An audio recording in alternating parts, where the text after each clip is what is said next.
पवन सिंह, ज्योति सिंह कुछ ही समय में एक साथ। जी हाँ दोस्तों, मैं आप सभी को बता दें दोस्तों, कल दोनों का अलग अलग जगह पे स्टेज शो रखा गया था डांडिया के शुभ अवसर पे, दुर्गा पूजा के शुभ अवसर पे। और दोस्तों दोनों ही कल कैंसिल हो चुका है। आखिर किस कारण से कैंसिल हुआ, आइए दोस्तों मैं आप सभी को ये वीडियो में बताता हूँ। और दोस्तों अभी कुछ ही समय में दोनों एक साथ देखने वाले हैं एक मंच में। तो दोस्तों मैं आप सभी को बता दें कि दोस्तों पावर स्टार पवन सिंह जी दोस्तों कल अपने गाँव पहुंचे हुए थे अपने भाई लोगों से मिलने के लिए। इसी कारण से कल पावर स्टार पवन भैया का लखनऊ वाला जो इवेंट था, कार्यक्रम डांडिया शो की स्पेशल दोस्तों, वो कैंसिल कर दिया गया था। और बात रहा है कि ज्योति सिंह जी का आखिर किस कारण से कैंसिल हुआ। तो दोस्तों मैं आप सभी को बता दें दोस्तों, ज्योति सिंह जी का कैंसिल होने का मेन रीजन है कि पावर स्टार पवन सिंह जी अगर नहीं किए तो वो भी नहीं किए। यानी कि दोस्तों ज्योति सिंह जी चाहते कि पवन सिंह जी करते तब हम भी करते।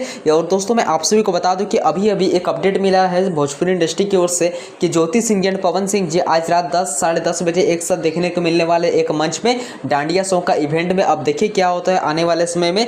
जैसे कुछ अपडेट आएगा मैं आप सभी को अपने चैनल की ओर से अपडेट देता रहूँगा। तो प्लीज़ दोस्तों चैनल को अभी तक बेल आइकन को प्रेस नहीं किया तो फटाक से एक बेल आइकन को प्रेस कर लीजिए और प्यारा सा कमेंट कर दीजिए। और जैसे कुछ अपडेट आएगा कि कब तक होने वाला कब तक नहीं, मैं अपने चैनल की ओर से आप सभी को अपडेट देता रहूँगा। तो चलिए मिलते हैं किस नेक्स्ट वीडियो का। Thank you.